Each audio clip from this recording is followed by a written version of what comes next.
नमस्कार दोस्तों, स्वागत है आपका। आज हम डिस्कस करेंगे भारत में मेडिकलाइजेशन का चिंताजनक बढ़ना, the alarming rise of medicalisation in India. ये द हिंदू का आर्टिकल है। ये आर्टिकल हमें बताता है कि भारत में हेल्थ प्रॉब्लम्स का समाधान धीरे धीरे लाइफस्टाइल हैबिट्स को सुधारने के बजाय दवाइयों पर डिपेंड होता जा रहा है।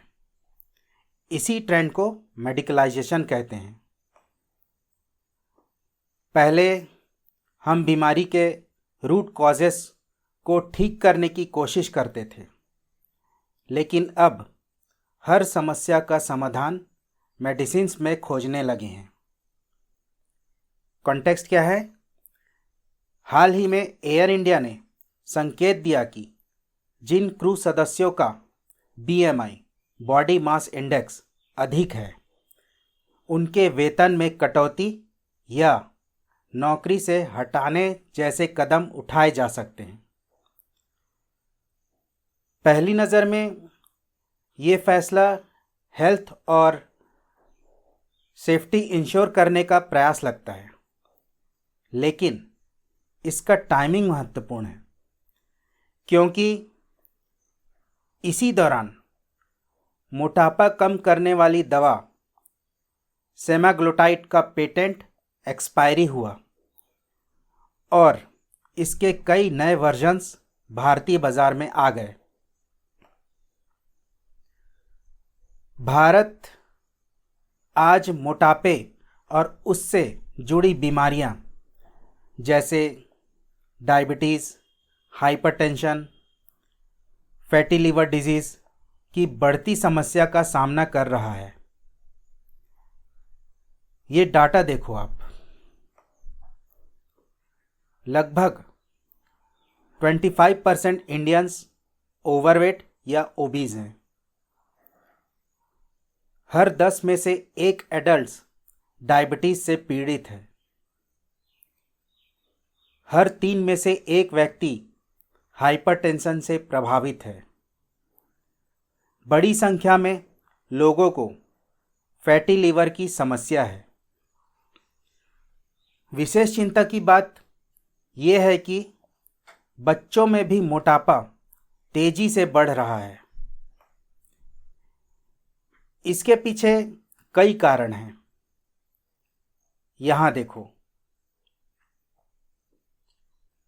अल्ट्रा प्रोसेस्ड फूड्स का बढ़ता कंजम्पशन, अधिक सॉल्ट, शुगर और फैट वाला भोजन, फिजिकल एक्टिविटी में कमी, स्ट्रेस, अल्कोहल कंजम्पशन, पर्याप्त नींद की कमी। देखो, इंडियंस में जेनेटिक कारणों से भी शरीर में फैट जमा होने की टेंडेंसी अधिक होती है, भले ही वे देखने में दुबले लगें। इसे थिन फैट फिनोटाइप कहा जाता है। ये देखो, यहाँ लिखा है। थिन फैट फिनोटाइप का मतलब क्या है? हम लोग ना, यानी एशियंस, साउथ एशियंस और ख़ास करके इंडियंस, हम बाहर से पतले दिखते हैं, लेकिन हमारी बॉडी के अंदर फैट ज़्यादा होता है। हमारी बॉडी के अंदर मसल मास जो है वो कम होता है, पर फैट ज़्यादा होता है। आप सोच के देखो, एक टाइम देखो ऐसा था जब हम भूखमरी से लड़ रहे थे। हमारी प्रॉब्लम एक समय में अंडर न्यूट्रिशन की थी। उस समय मोटापा वो तो खाते पीते घर की निशानी माना जाता था। इसलिए पिछले 20 सालों में जब मोटापा बढ़ता गया तो कोई नहीं बोला। इस विषय पर पब्लिक डिस्कशन भी सीमित रही। सोसाइटी ने इसको ईज़िली एक्सेप्ट कर लिया। लेकिन अब जब बीमारियां बढ़ रही है तो समाज जागा है,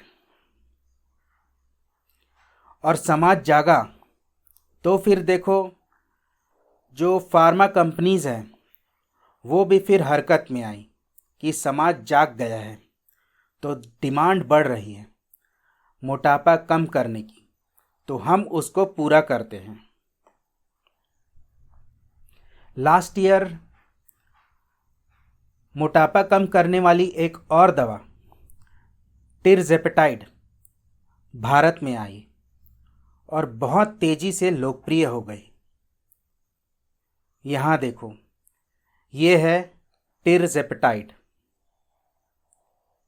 इसकी सफलता ने दिखाया कि केवल जेन्यू मेडिकल नीड ही नहीं बल्कि एक बड़ा और हाईली प्रॉफिटेबल मार्केट भी मौजूद है।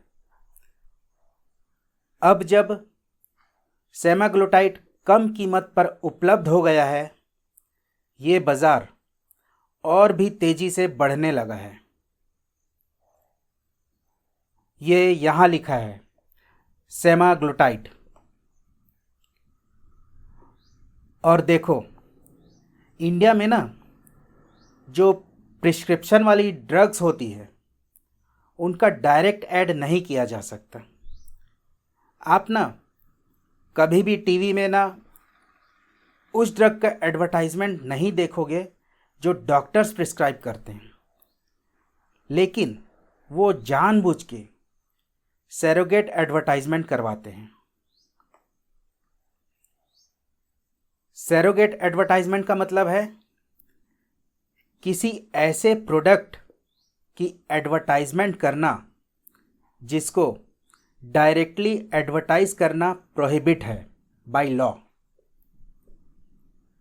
सरोगेट एडवर्टाइजमेंट का एग्जांपल आपको दूं,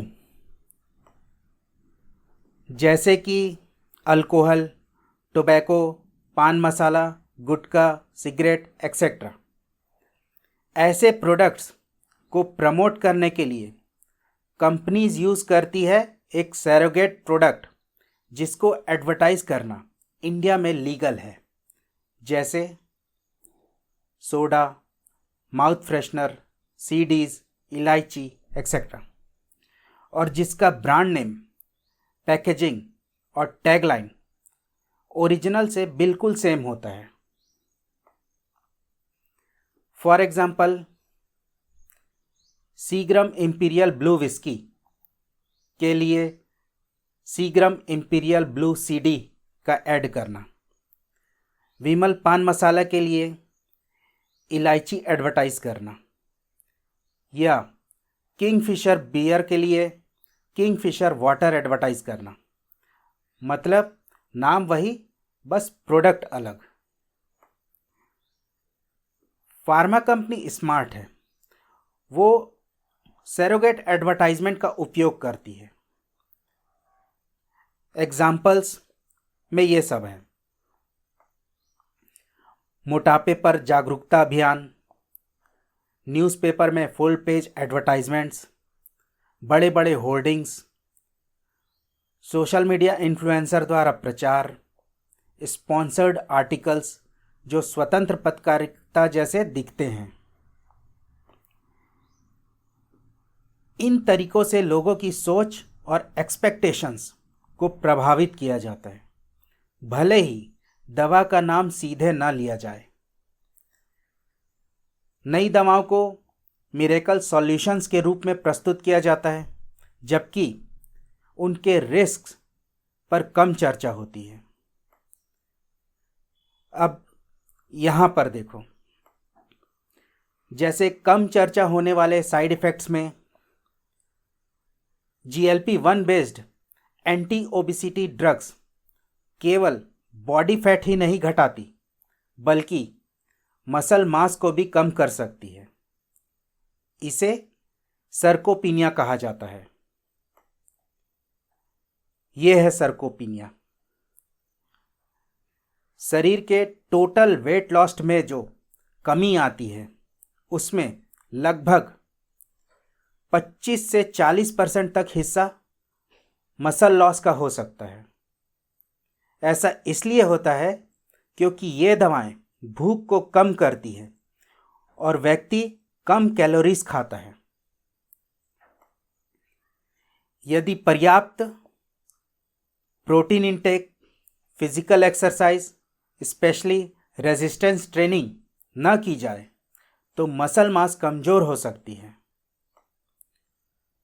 और इस कारण से व्यक्ति बीएमआई तो कम कर सकता है लेकिन ताकत घट सकती है, मेटाबॉलिक रिजिलियंस कम हो सकता है और लॉन्ग टर्म हेल्थ को नुकसान पहुंच सकता है। अब सोचिए, मोटापा कम करने की दवा ली, मसल मास कम हो गई, मसल को रीबिल्ड या बचाने के लिए नई दवा की जरूरत पड़ गई। यानी एक दवा की समस्या को दूसरी दवा से ठीक किया जा रहा है। A new problem creates another market. ये देखो, यहां पर लिखा है, एक नई समस्या और नया बाजार। फार्मास्यूटिकल कंपनीज ऐसी नई दवाई विकसित कर रही है जो मसल लॉस के नुकसान को रोके या वापस बढ़ाए। इससे एक साइकिल बन जाता है।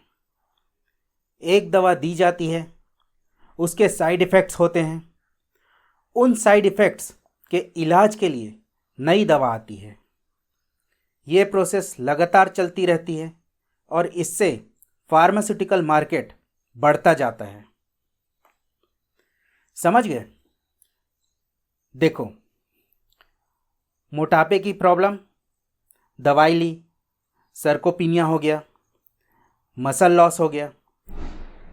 फार्मा कंपनीज की अब और भी चांदी, अब वो मसल लॉस की दवाई बेचेंगे, नए साइड इफ़ेक्ट, फिर नए साइड इफ़ेक्ट की दवाई बेचेंगे। तो ये एक साइकिल बन जाता है। ऑथर बताते हैं कि मोटापे का सबसे बड़ा कारणों में से एक है अल्ट्रा प्रोसेस्ड फूड इंडस्ट्री का रैपिड ग्रोथ। इंडिया में ये इंडस्ट्री 2011 से 2021 के बीच लगभग 13% एनुअल रेट से बढ़ा। ये प्रोडक्ट्स आक्रामक रूप से एडवर्टाइज और प्रमोट किए जाते हैं, आसानी से उपलब्ध हैं, ईजिली एक्सेसिबल, बचपन से ही खाने की आदतों को प्रभावित करते हैं।